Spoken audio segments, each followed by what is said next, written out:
The Indian financial system is a sophisticated network designed to facilitate the flow of funds from savers to investors. It plays an essential role in mobilizing savings, allocating capital, and promoting economic growth and development in the country. This system can be broadly classified into two sectors, the organized sector and the unorganized sector.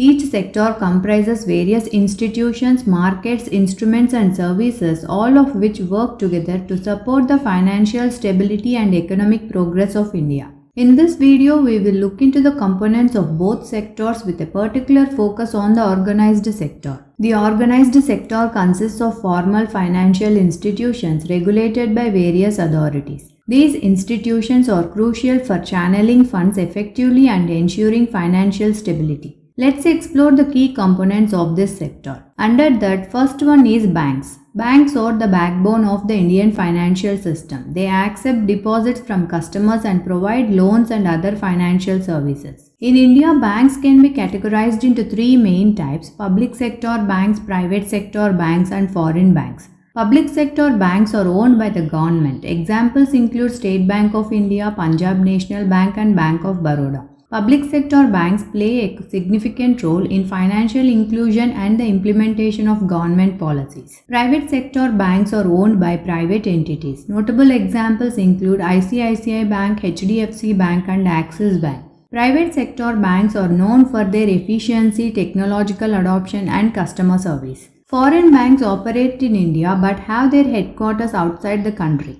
Examples include Citibank, HSBC, and Standard Chartered Bank. Foreign banks bring global practices and competition to the Indian banking sector. The second component of the organized sector is non-banking financial companies. These are financial institutions that provide various banking services without holding a banking license. They offer a wide range of financial services including loans, leasing, hire purchase, and investment advisory services. Non-banking financial companies cater to the financial needs of both retail and corporate clients and play a crucial role in areas underserved by traditional banks. The third component of the organized sector is the insurance companies. They provide life and non-life insurance products. Life insurance includes policies like term life, endowment, and whole life insurance, while non-life insurance covers health, motor, and property insurance. The Insurance Regulatory and Development Authority of India regulates these companies to ensure policyholder protection and financial health of insurers. The fourth component of the organized sector is the capital markets. The capital markets are vital for raising long-term funds for businesses and the government.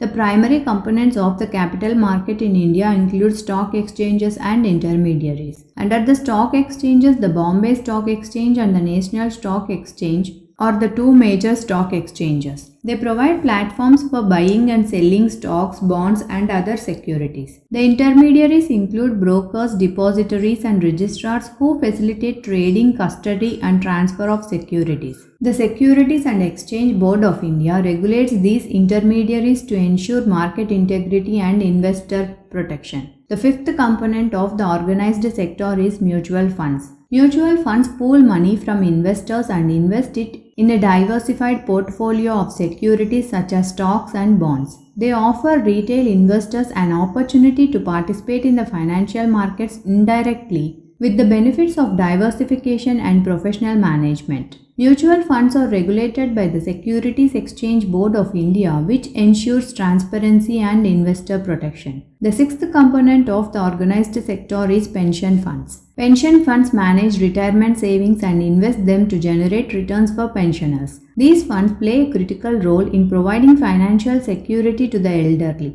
The Pension Fund Regulatory and Development Authority oversees the functioning of pension funds in India, ensuring their sound management and the safeguarding of pensioners' interests. This is the organized sector. Now moving on to the unorganized sector. The unorganized sector includes informal financial intermediaries that cater to the financial needs of the unbanked and underserved sections of society. This sector operates outside the formal regulatory framework but plays a significant role in providing credit and liquidity at the grassroots level. Key entities in this sector include money lenders, chit funds, and other unregulated entities. Money lenders are individuals or small entities that lend money at high interest rates. They are easily accessible but often charge exorbitant interest, leading to debt traps for borrowers. Chit funds is informal savings and borrowing groups where members contribute to a common fund which is then given as a lump sum to one member at a time on a rotating basis.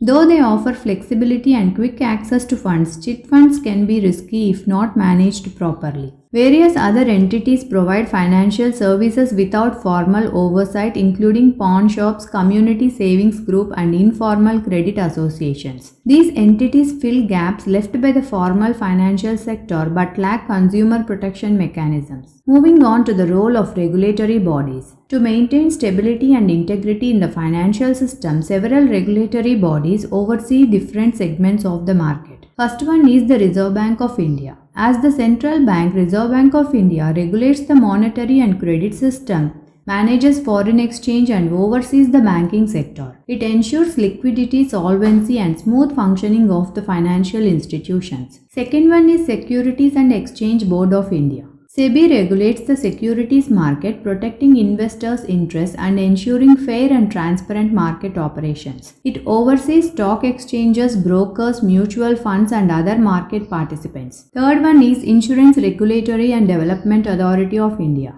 This body regulates the insurance sector, ensuring policyholder protection and the financial health of insurance companies. It oversees product offerings, pricings, and claim settlement processes. Fourth one is Pension Fund Regulatory and Development Authority. This institution regulates and promotes the development of the pension sector. It ensures the orderly growth of pension funds and protection of beneficiaries' interests. The fifth one is the National Bank for Agriculture and Rural Development, short for NABARD. NABARD focuses on the development of agriculture and rural areas through credit support and other initiatives. It promotes sustainable rural prosperity and financial inclusion. To conclude, the Indian financial system with its dual structure of organized and unorganized sector ensures that credit and liquidity reach diverse segments of the economy. The organized sector with its formal institutions and regulatory oversight provides a stable and efficient framework for financial intermediation. Meanwhile, the unorganized sector, despite its lack of formal regulation, plays a crucial role in meeting the financial needs of the underserved population.